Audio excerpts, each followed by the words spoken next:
এই রজব মাসে আমার আপনার নবীজির মেরাজ হয়েছে। মেরাজ প্রথমে হয়েছে ইসরা। ইসরা হলো জমিন থেকে জমিনে ভ্রমণ, আর মেরাজ হলো ঊর্ধ্বলোকের ভ্রমণ। রাসূল আকরাম সাল্লাল্লাহু আলাইহি ওয়াসাল্লাম মেরাজের লম্বা বর্ণনা করেছেন, হাদিসের মধ্যে আসছে। আমি শুধু মৌলিক কয়েকটা পয়েন্টের কথা আপনাদের সাথে একটু মুযাকারা করব। প্রথম বিষয়, মেরাজ যে হয়েছে এটা কি স্বপ্নে হয়েছে না বাস্তবে হয়েছে, এই বিষয়টা নিয়েও আলোচনা আছে। কেউ কেউ বলে স্বপ্নে হয়েছে মেরাজ, বাস্তবে হয়েছে ইসরা। কেউ বলে উভয়টাই স্বপ্নে হয়েছে, কেউ বলে উভয়টাই সশরীরে হয়েছে। এখন কথা হলো, সশরীরে হওয়া বা যাওয়া এটা আল্লাহ যদি চায় তার বান্দার জন্য অসম্ভব কোনো কিছু নয়, বরং এটা আল্লাহর জন্য অতি অতি অতি সহজ, অতি সহজ বিষয় আল্লাহর জন্য। রাসূল আকরাম সাল্লাল্লাহু আলাইহি ওয়াসাল্লাম ইসরা ও মেরাজের সফর শেষ করে যখন তিনি ফিরলেন মক্কায়, সর্বপ্রথম এই ঘটনা তিনি তার চাচাতো বোন উম্মে হানিকে বলছেন। উম্মে হানিকে বলার পর তিনি বললেন, খবরদার এই ঘটনা আপনি কাউরে বইলেন না, তাহলে কেউ আপনার কথা বিশ্বাস করবে না। উপরন্তু যারা আপনার সাথে আছে এরাও হয়তো আপনার থেকে দূরে সরে যাবে। কারণ একটা মানুষের দ্বারা রাত্রের কিছু অংশে মসজিদে হারাম থেকে মসজিদে আকসা, সেখান থেকে সপ্ত আকাশ পাড়ি দিয়ে একেবারে আল্লাহ তাআলার সাথে কথোপকথন করে আবার ফিরে আসা, এটা অসম্ভব। কেউ আপনার কথা বিশ্বাস করবে না। এই যে মানা করছে নবীজিকে বলতে, এটার দ্বারাই বোঝা যায় যে মেরাজ ইসরা এটা স্বপ্নে নয়, বরং এটা বাস্তবেই হয়েছে। কেন? কারণ হইল, একটা মানুষ মনে করেন, আমি যদি একটা স্বপ্নে দেখি, কি স্বপ্ন? আমি স্বপ্নে দেখলাম আমি বাংলাদেশের প্রধানমন্ত্রী হয়ে গেছি, স্বপ্নে দেখছি প্রধানমন্ত্রী হয়েছি। বলেন তো এটাকে কেউ কি স্বাভাবিকভাবে গুরুত্ব দিবে? সেও স্বপ্নে দেখতেই পারেন, বাংলাদেশের প্রধানমন্ত্রী না, আপনি আমেরিকার প্রেসিডেন্ট হয়ে যাইতে পারেন স্বপ্নে। স্বপ্নে আপনি গোটা পৃথিবীর প্রেসিডেন্ট হয়ে যেতে পারেন। তার মানে স্বপ্নের কথা যদি বলা হয়, মানুষ এটারে গুরুত্ব দিবে না। কিন্তু যদি আমি আজকে ঢাকা শহরে গিয়ে ঘোষণা দেই, আজকে থেকে আমি বাংলাদেশের প্রধানমন্ত্রী, প্রধান উপদেষ্টা, তাইলে যেই জায়গা দাঁড়ায় ঘোষণা দিব ওইখান থেকে আর নিচে নামা যাবে না, ওর আগে মোটামুটি জেলখানায় নিয়ে যাবে, ঠিক না? স্বপ্ন যদি হইতো, নবীজি যদি বর্ণনা করতেন, কাফেররাও এই বিষয়টা এত গুরুত্ব সহকারে নিত না। স্বপ্ন হইতে পারে, যদিও নবীদের স্বপ্ন ওহী, কিন্তু কাফেররা এটারে গুরুত্ব দিত না। কিন্তু মেরাজের ঘটনা বলার পর কাফেররা কি পরিমাণ গুরুত্ব দিয়েছে, ইনশাআল্লাহ সামনে আমি কথাগুলো বলবো ইনশাআল্লাহ। তাহলে নবীজির মেরাজ সশরীরে, আর যিনি সপ্ত আকাশ সৃষ্টি করেছেন, গোটা পৃথিবী সৃষ্টি করেছেন, গোটা সৃষ্টি জগৎ, যার নির্দেশ ব্যতীত একটা গাছের পাতাও নড়ে না, সেই মালিক যদি চান তার হাবিবকে সাত আকাশ পাড়ি দিয়ে সকল প্রতিবন্ধকতাকে দূর করে তার কাছে নিবেন, এটা তো আমার আপনার রবের জন্য অতি অতি অতি সহজ। এই জন্য অনেক সময় অনেকে আমাদের বিশ্বাসের দেয়ালে ফাটল ধরাতে চায়। এখন আসেন, মেরাজের শুরু কিভাবে হলো? হাদিসের মধ্যে আসছে, নবীজি বলেন, আমি হাতিমে কাবার মধ্যে শুয়েছিলাম। যারা বাইতুল্লাহ গিয়েছেন অথবা বাইতুল্লাহর কোনো ছবি দেখেছেন, চার কোণা বিশিষ্ট ওই ঘরের পাশে একটা চাঁদের মতো বাঁকা দেয়াল আছে। যদিও এই ভেতরের অংশটা মূলত কাবার অংশ ছিল, কিন্তু কাফেররা এই ঘর সংস্কার করার সময় অর্থের অভাবে ওই জায়গাটাকে বাহিরে রাখতে বাধ্য হয়েছে। যদিও তাদের কাছে পয়সা ছিল, টাকা ছিল, ঐতিহাসিকেরা বলেন তারা চেয়েছিল তাদের সর্ব উৎকৃষ্ট সম্পদ দিয়ে এই ঘরটা তারা সংস্কার করবে। মনিটরের আওয়াজ বাড়ান, রিভার্ব দেন, আওয়াজ ছাড়েন মনিটরের, আরো অনেক ছাড়েন। তাহলে তারা এই কারণে যে আমরা সবচাইতে উৎকৃষ্ট সম্পদ দিয়ে ঘরটা সংস্কার করব, টাকা পয়সা শেষ, যেই পরিমাণ আছে তাতে যেই ঘর হয় বাকি অংশ বাইরে থাকে, তাহলে বাইরে রাখছে, ওটা ঘিরা রাখছে। এই হাতিমে কাবার মধ্যে শুয়েছিলাম, জিব্রাইল আলাইহিস সালাম আসছে, ওনাকে ঘুম থেকে উঠায় নিয়ে গেছে, জমজম কূপের পাশে নিয়েছে। এবার ওনার বুক বিদীর্ণ করা হয়েছে, যেটাকে বলে শাক্কে সদর, বক্ষ বিদীর্ণ করা হলো। মেরাজের আগেই নবীজিকে প্রথম বক্ষ বিদীর্ণ করা হয়েছে এমনটা নয়। প্রসিদ্ধ বর্ণনা মতে দুইবার আমার আপনার নবীজির সিনা চাক বা শাক্কে সদর করা হয়েছে।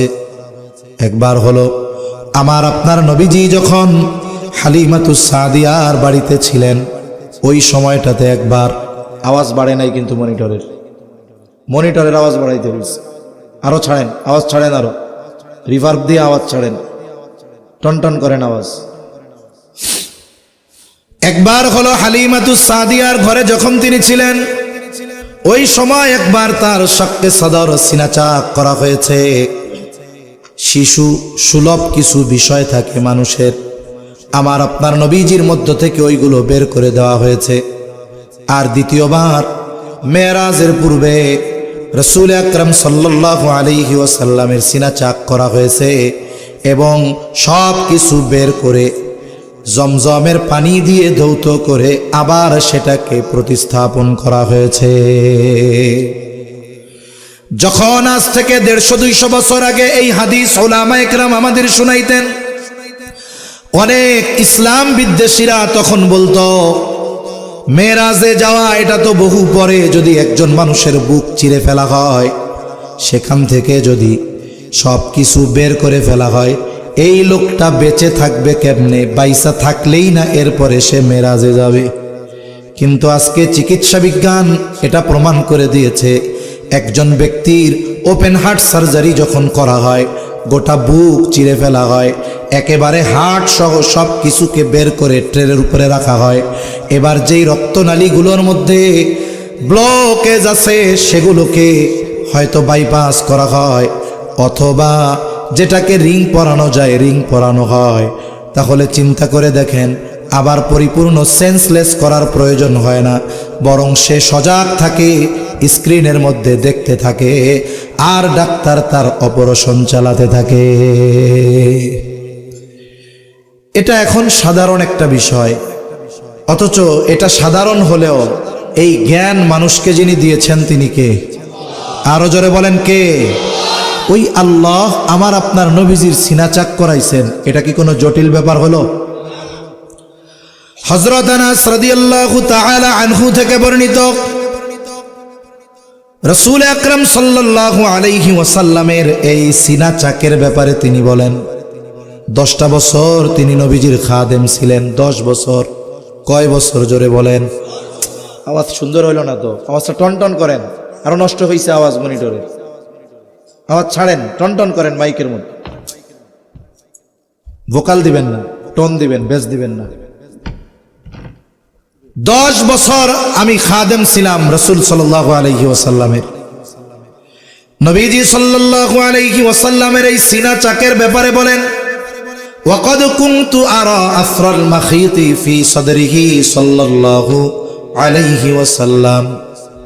হযরত আনাস রাদিয়াল্লাহু তাআলা আনহু বলেন, আমি রাসূল আকরাম সাল্লাল্লাহু আলাইহি ওয়াসাল্লামের বুকে সেলাইয়ের দাগ দেখেছি। তার মানে নবীজিকে যখন সিনা চাক করা হয়েছে, এটাকে আবার সেলাই করা হয়েছে। এই যে কাটার দাগ, সেলাইয়ের দাগ, এটা আমি নবীজির বুকে দেখতে পেয়েছি। সুবহানাল্লাহ। এইবার নবীজি সাল্লাল্লাহু আলাইহি ওয়াসাল্লামকে নিয়ে সফর শুরু হলো। সফর যেই বাহনে হয়েছে সেই বাহনের নাম হলো বোরাক। বোরাকটা দেখতে কেমন? হাদিসের মধ্যে আসছে, ফাওকাল হিমারি ওয়া দুনাল বাগাল। গাধার উপরে, তার মানে গাধার চাইতে বড়, খচ্চরের চাইতে ছোট, আকারটা এরকম। ছোটবেলায় আমরা মাহফিলগুলায় যখন যাইতাম দেখতাম অনেক মানুষ কিছু পোস্টার ব্যানার বিক্রয় করত। আমাদের সময় ছিল এইগুলা। পোস্টারের মধ্যে দেখতাম একটা ঘোড়ার মতো, উপরে মাথার মতো মানুষের, 2 হাতে 2 পাশে 2টা ডানা, নিচে লেখা এটা হলো বোরাক। নাউজুবিল্লাহ। কেন? চিন্তা করছে এটা তো ঘোড়ার মতো, তাহলে বডিটা ঘোড়ার মতো।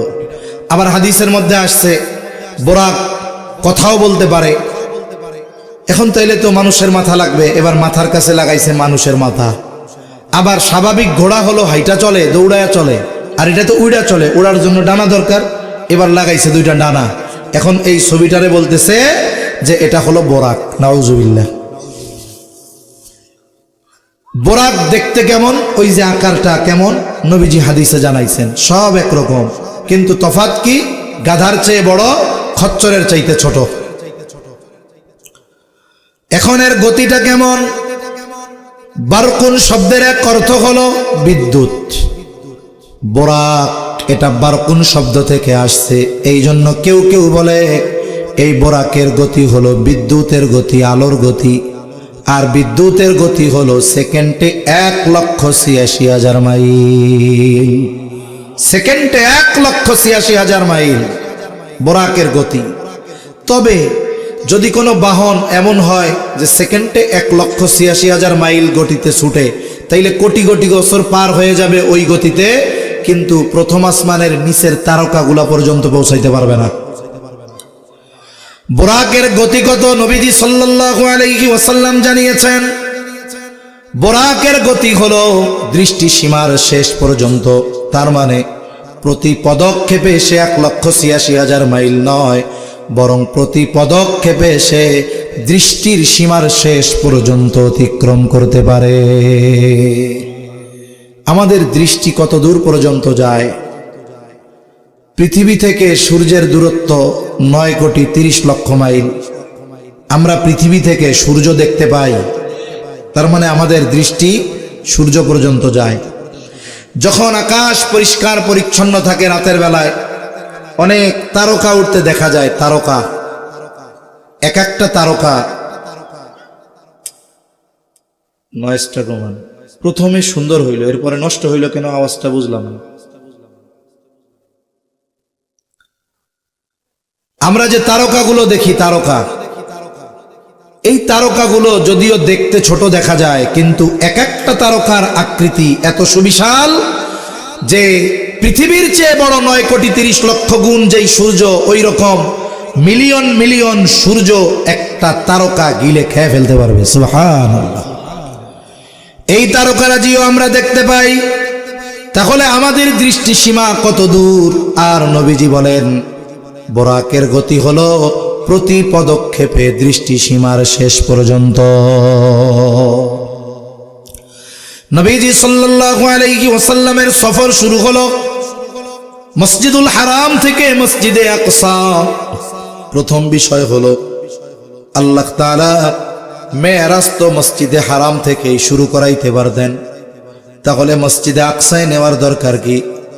আল্লাহ রসুল সাল্লাল্লাহু আলাইহি ওয়াসাল্লামকে প্রথমত সিনা চাক করানোর মাধ্যমে এই সুবিশাল সফরের জন্য প্রস্তুত করা হয়েছে। নবীজিকে প্রস্তুত করা হয়েছে যেমন মহাকাশে মানুষ এখন বেড়াইতে যায়। মহাকাশে মানুষ বেড়াতে যায়, যার টাকা আছে, পয়সা আছে, সম্পদ আছে, মন চাইলেই মহাকাশে যাইতে পারে না। যাওয়ার জন্য অনেক প্রিপারেশন নিতে হয়, প্রস্তুতি নিতে হয়। এরপরে হয়তো যদি সে ওইগুলাকে অর্জন করতে পারে, এরপরে তাকে মহাকাশে পাঠানো হয়। একজন মানুষের টাকা থাকলেই, পাসপোর্ট থাকলে, ভিসা থাকলে পৃথিবীর যে কোনো দেশে যাইতে পারে, কিন্তু টাকা পয়সা ক্ষমতা থাকলেই মহা আকাশ সফর করা যায় না। নবীজিরে ওইভাবে আল্লাহ প্রস্তুত করেছে সিনা চাকের মাধ্যমে। প্রস্তুত করে এবার সফর শুরু, স্পেসশিপ যেই জায়গায় ওই জায়গায় নিবে আর কি। তাহলে এই সফরটা করানোর উদ্দেশ্য কি?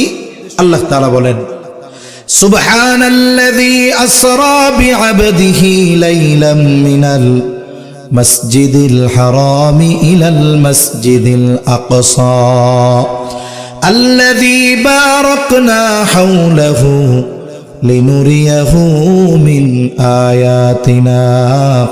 আল্লাহ তাআলা বলেন পূত পবিত্র সত্তা তিনি, যিনি তার বান্দাকে রাতের কিছু অংশে মসজিদুল হারাম থেকে মসজিদে আকসা পর্যন্ত ভ্রমণ করিয়েছেন।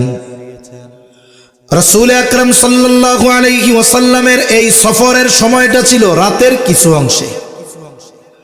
মসজিদে হারাম থেকে মসজিদে আকসা কেন সফর করাইলেন? আল্লাহ তাআলা বলেন, বারাকনা হাওলাহু লিনুরিয়াহু মিন আয়াতিনা।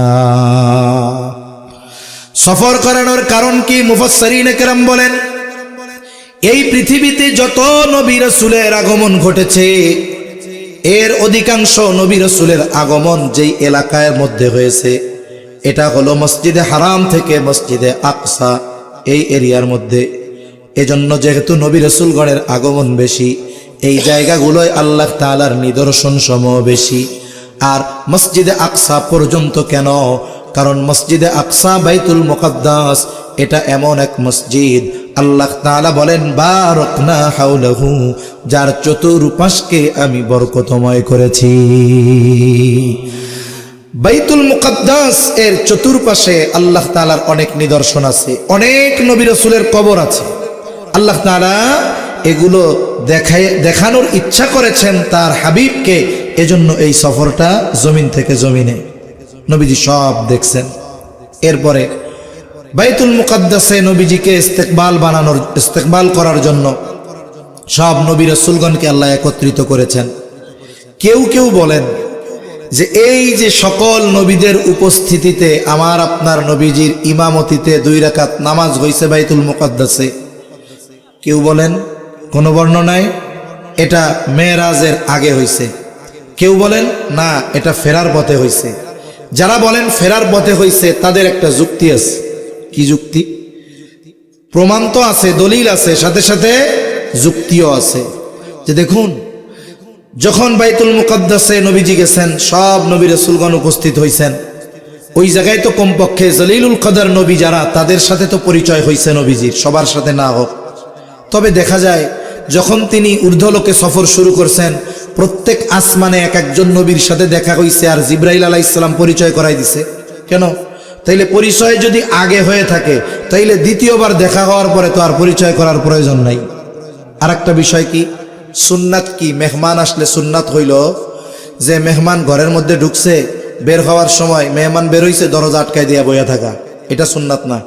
সুন্নাত হইল মেহমানের সাথে সাথে কিছু দূর অগ্রসর হয়ে মেহমানকে আগায় দেওয়া। নবীজি তো সফরে গেছেন, যারা ওই জায়গায় আছেন নবী রাসূল তাদের মেহমান।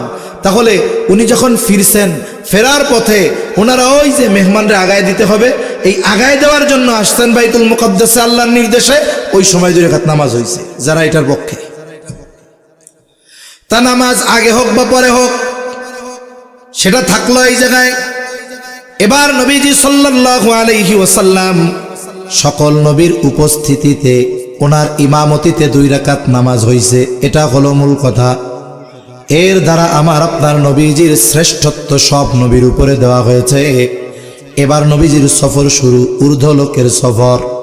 মেরাজ অর্থ হলো সিঁড়ি, আর এই সফরটা আল্লাহ তাআলা বিশেষ এক সিঁড়ির দ্বারা আমার আপনার নবীজিকে করিয়েছেন। জিবরাইল আলাইহিস সালাম হলেন সফর সঙ্গী। রওনা হয়ে গেল, বাহন পৌঁছিয়ে গেছে প্রথম আসমানের দরজায়। প্রথম আসমানের দরজায় আসমানের দরজা আছে এবং প্রত্যেকটা দরজার মধ্যে আলাদা আলাদা পাহারাদার আছে। আমার আপনার নবীজিকে নিয়ে জিবরাইল আলাইহিস সালাতু ওয়াস সালাম প্রথম আসমানের দরজায় পৌঁছায়া গেলেন। ফেরেশতারা পরিচয় জিজ্ঞাসা করলো, জিবরাইল আলাইহিস সালাম পরিচয় দিলেন। নবীজির ব্যাপারে জিজ্ঞাসা করা হলো, ওনার ব্যাপারে কি অনুমতি দেওয়া হয়েছে? বলে হ্যাঁ, আল্লাহর অনুমতি। এইবার দরজা খুলে দেওয়া হলো। ওই জায়গায় আমার আপনার নবীজিকে অভ্যর্থনা জানানোর জন্য ছিলেন হযরত আদম আলাইহিস সালাতু ওয়াস সালাম। জিবরাইল আলাইহিস সালাম আমার আপনার নবীজির সাথে আদম আলাইহিস সালামের পরিচয় করায় দিলেন যে উনি হলেন মানব কুলের পিতা। নবীজি সাল্লাল্লাহু আলাইহি ওয়াসাল্লামের সাথে আদম আলাইহিস সালামের সালাম বিনিময় হলো। আদম আলাইহিস সালাম আমার আপনার নবীজির জন্য কল্যাণ বরকতের দোয়া করলেন। এবার দ্বিতীয় আসমানের দিকে সফর। ওইভাবে আসমানের দরজা, ফেরেশতারা পরিচয় জিজ্ঞাসা করলো, এরপরে খুলে দেওয়া হলো। দ্বিতীয় আসমানে হযরত ঈসা এবং ইয়াহইয়া আলাইহিমাস সালাম, এই 2 জনের সাথে নবীজির সাক্ষাৎ হলো, দেখা হলো। জিবরাইল আলাইহিস সালাম পরিচয় করায় দিলেন, উভয়ের মধ্যে সালাম বিনিময় হলো। ওনারাও আমার আপনার নবীজির জন্য দোয়া করলেন। এবার তৃতীয় আসমানের দিকে রওনা হয়ে গেলেন। তৃতীয় আসমান, এই জায়গায় আবার ফেরেশতারা আমার আপনার নবীজির পরিচয় জানতে চাইলেন। পরিচয় পর্ব শেষে এইবার দরজা খুলে দেওয়া হলো। ওই জায়গায় ছিলেন ইউসুফ আলাইহিস সালাম। নবীজির সাথে ইউসুফ আলাইহিস সালামের সাক্ষাৎ পরিচয় করায়া দিলেন জিবরাইল আলাইহিস সালাম। সালাম বিনিময় হলো। এরপরে ইউসুফ আলাইহিস সালাম আমার আপনার নবীর জন্য দোয়া করলেন এবং মেরাজ থেকে এসে ইউসুফ আলাইহিস সালামের ওই সৌন্দর্যের কথা আমার আপনার নবীজি সাহাবায়ে কেরামকে জানাইছে। এবার চতুর্থ আসমানের দিকে রওনা হয়ে গেলেন। ওই রকম পরিচয় পর্ব শেষে দরজা খুলে দেওয়া হলো। চতুর্থ আসমানে দেখা হলো ইদ্রিস আলাইহিস সালামের সাথে। জিবরাইল আলাইহিস সালাম পরিচয় করায় দিলেন যে ইনি আল্লাহর নবী ইদ্রিস আলাইহিস সালাম। নবীজির সাথে সালাম বিনিময় হলো, তিনিও দোয়া করলেন। ইদ্রিস আলাইহিস সালামের থেকে রওনা দিলেন পঞ্চম আসমানে। ওই রকম পরিচয় পর্ব শেষে আবার ফেরেশতারা দরজা খুলল। পঞ্চম আসমানে দেখা হলো হারুন আলাইহিস সালামের সাথে। নবীজিকে পরিচয় করিয়ে দিলেন, সালাম বিনিময় হলো। তিনিও আমার আপনার নবীর জন্য দোয়া করলেন। এইবার ষষ্ঠ আসমানের দিকে রওনা হলেন। ওই রকম পরিচয়ের পরে দরজা খুলে দেওয়া হলো। ষষ্ঠ আসমানে অভ্যর্থনা জানানোর জন্য ছিলেন সৈয়দুনা মূসা কালিমুল্লাহ আলাইহিস সালাম। জিবরাইল আলাইহিস সালাম পরিচয় করায়া দিলেন। মূসা আলাইহিস সালাম দোয়া করলেন আর বললেন, আপনি যাবার সময় আমাকে জানাবেন আল্লাহর সাথে আপনার কি হইল, এটা আমারে জানাইবেন। এবার তিনি রওনা দিলেন সপ্ত আকাশের দিকে। পরিচয় পর্ব শেষ, দরজা খুলে দেওয়া হলো। ওই জায়গায় আছে একটি ঘর, যেই ঘরের নাম হলো বাইতুল মামুর।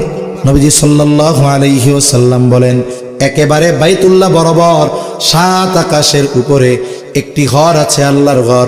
ওটার নাম হলো বাইতুল মামুর। যেমন নাকি পৃথিবীর মানুষেরা আল্লাহর ঘর বাইতুল্লাহ তাওয়াফ করে, ওই রকম ভাবে ওই বাইতুল মামুর তাওয়াফ করে আল্লাহর ফেরেশতারা। হাদিসের মধ্যে ফেরেশতাদের সংখ্যা কত এই বিষয় নিয়ে নবীজির বর্ণনা আসছে। আল্লাহর সৈন্যবাহিনী ফেরেশতা, এদের সংখ্যা কত নবীজি জানায় দেন। সপ্তম আকাশে ঠিক বাইতুল্লাহ বরাবর উপরে একটা ঘর আছে, এই ঘরটার নাম বাইতুল মামুর। তোমরা যেমন আল্লাহর ঘর তাওয়াফ করো, ফেরেশতারাও তাওয়াফ করে। তবে ওই ঘরে প্রতিদিন 70,000 ফেরেশতা একবারে তাওয়াফ করতে পারে।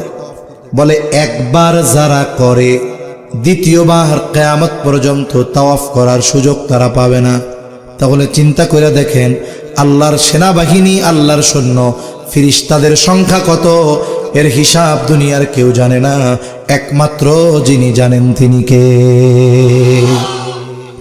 ওই বাইতুল মামুরের দেয়ালে হেলান দিয়ে বৈশা আছে মুসলিম মিল্লাতের পিতা সৈয়দুনা ইব্রাহিম আলাইহিস সালাম। জিবরাইল আলাইহিস সালাম পরিচয় করায় দিলেন। ইব্রাহিম আলাইহিস সালাম, সালাম বিনিময় হলো। ইব্রাহিম আলাইহিস সালাম আমার আপনার নবীর জন্য দোয়া করলেন। এইবার উভয় রওনা হইলেন আরো সামনে। চলতে চলতে পৌঁছায়া গেলেন সিদরাতুল মুনতাহায়। সিদরাতুল মুনতাহা সীমান্তের বড়ই গাছ, একবারে সীমান্ত। আল্লাহ বলেন ইনদাহা জান্নাতুল মাওয়া, এরপরেই হলো জান্নাতুল মাওয়া। সীমান্তের বড়ই গাছ, নবীজি ওই বড়ই গাছের বর্ণনা দিয়েছেন। এক একটা বড়ই হলো হাজারের মটকার মতো। আপনাদের অঞ্চলে থাকবে কুলা, চিনেন কুলা? কুলা ওই ধরনেরই মটকাগুলো পানি রাখার জন্য রাখা হইতো। তা পরিমাপের জন্য ওই হাজারের সাইজের হাজার একটা জায়গার নাম। ওই এলাকার যেই মটকা, এটা পরিমাপের জন্য প্রসিদ্ধ ছিল। এই জন্য বোঝার সহজার্থে আকারটা বোঝানোর জন্য আর কি, যে এক একটা বড়ই কত বড় বোঝানোর জন্য ওই হাজারের ওই মটকার উদাহরণ নবীজি দিয়েছেন। আর এক একটা পাতা হাতির কানের মতো বড় এক একটা পাতা। এই সিদরাতুল মুনতাহা, এই জায়গায় কি হলো, আমার আপনার নবী জিবরাইল আলাইহিস সালামকে তার স্ব আকৃতিতে দ্বিতীয়বার তিনি দেখছেন। ওয়ালাকাদ রাআহু নাজলাতান উখরা ইনদা সিদরাতিল মুনতাহা ইনদাহা জান্নাতুল মাওয়া। ওই জায়গায় জিবরাইল আলাইহিস সালামকে তিনি দ্বিতীয়বার দেখছেন। সুবিশাল আকৃতি, সারা পৃথিবীর সব পানি যদি জিবরাইল আলাইহিস সালামের মাথায় রেখে দেওয়া হয়, একটা ফোঁটা পানি মাথা বেয়ে পড়বে না। তার 600 ডানা আছে, ওই সময় দেখছেন। মেরাজের এই ঘটনা অনেক সময় অনেকে বলতে গিয়ে অনেক বানানো বিষয় এত চটকদার ভাবে উপস্থাপন করে মানুষের হৃদয় ছুঁয়ে যায়। কানে হাত দিয়া টান দিয়া কঠিন ওয়াজ মারে না এরকম, ওয়াজ করে না এরকম, যে জিবরাইল আলাইহিস সালাম বলতেছে এখন আমার যাওয়ার অনুমতি নাই, বাকি সফর আপনার একার। বলে দে জিবরাইল এত পথ আসলা, এখন আমি একা একা কেমনে যাব? বলে আমার যাওয়ার অনুমতি নেই। এবার কানে হাত দিয়া কয়, নবীজি আমার আর পরে যাওয়ার অনুমতি নাই, যদি আমি এখান থেকে এক কদম সামনে যাই আমার 600 নূরের পাখনা সাথে সাথে পুড়ে ছাই হয়ে যাবে। মানুষ কয় মারহাবা, তাই পাইছেন কই এগুলা? রাসূল আকরাম সাল্লাল্লাহু আলাইহি ওয়াসাল্লাম সিদরাতুল মুনতাহায় পৌঁছায়া গেলেন। আল্লাহ রাব্বুল আলামিন তার হাবিবকে যেই পদ্ধতিতে চান সেইভাবে নিবেন, এটা আল্লাহর ইচ্ছা। এখন আরেকটা প্রশ্ন আছে, রাসূল আকরাম সাল্লাল্লাহু আলাইহি ওয়াসাল্লাম আল্লাহ তাআলাকে দেখেছেন কিনা? এক বর্ণনা দেখেছেন আর এক বর্ণনা দেখেন নাই। তবে আল্লাহকে দেখা যাবে এটা তো অসম্ভব নয়, তবে দুনিয়ায় অসম্ভব, জান্নাতে সেটা সম্ভব। কত সুস্পষ্ট ভাবে জান্নাতে আল্লাহকে দেখা যাবে। এই পৃথিবীর যত নেয়ামত আছে, জান্নাতের মধ্যে যত নেয়ামত আছে, সব নেয়ামতের মধ্যে সবচাইতে দামি নেয়ামত হলো আল্লাহর দিদার। আল্লাহর দিদার যখন নসিব হবে, জান্নাতের অন্য নেয়ামত তখন তুচ্ছ হয়ে যাবে এটার সামনে। নবীজি বলেন, পরিষ্কার আকাশে খোলা জায়গায় তোমরা সবাই যেমন একসাথে পূর্ণিমার চাঁদ দেখতে পাও, ওই রকম ভাবে বরং তার চাইতে স্পষ্টভাবে জান্নাতে আল্লাহ তাআলাকে দেখা যাবে। এখন বিষয় হলো, দুনিয়ার চর্মচক্ষু দিয়ে দেখা যাবে না, কিন্তু আমাকে দেশে একজন দেখছিল, দেওয়ানবাগী দাবি করছিল না, দেখছি আমি, নাউজুবিল্লাহ বলেন। এই লোকটার কাছে যারা যায় এরা কি এত মূর্খ? মূর্খতার তো একটা লিমিটেশন আছে। বলে এরকম কেমনে জানি বলতো না, আপনারা যেই মুর্শিদের কাছে আসছেন, যদি কখনো এই হালত হয়ে যায় আর সে আজিমে যদি যাইতে পারেন, ওই জায়গায় গিয়েও দেখবেন আপনাদের এই মুর্শিদি বইয়া রয়েছে। নাউজুবিল্লাহ। মানে একটা মানুষ যদি নেশাগ্রস্ত হয়, তাও এই কথাটা বলবে না কমপক্ষে। নেশা কইরা বউরে মা ডাকতে পারে, কিন্তু নিজের আল্লাহ বইলে স্বীকার করবে না, বলবে না যে আমি রব। এ কথার দ্বারা কি বুঝলেন? সে বুঝাইলো যে আমি তোকে খোদা। নাউজুবিল্লাহ। তা মূল কথা হলো, দুনিয়ার চোখ দিয়ে আল্লাহকে দেখা যাবে না। কিন্তু নবীজি ওই মুহূর্তে তো দুনিয়ার জগতে ছিলেন না, ছিলেন তো আরেক জগতে। এখন যারা বর্ণনা করছে যে দেখছে, যদি দেখা থাকে, দেখতে পারে, এটা অসম্ভব নয়। তবে দুনিয়ার জগতে তো দেখা সম্ভব না, ওইখানে তো আরেক জগৎ, ওই জায়গায় চাইলে আল্লাহ দেখা দিতে পারে। সম্ভবত আয়েশা সিদ্দিকা রাদিয়াল্লাহু তাআলা আনহার বর্ণনা, না নবীজিকে দেখেন, নবীজি আল্লাহকে দেখেন নাই। হ্যাঁ দেখেন নাই, কিছু বিষয় আছে, এগুলোর ক্ষেত্রে ব্যালেন্স, বাড়াবাড়ির কোনো প্রয়োজন নেই।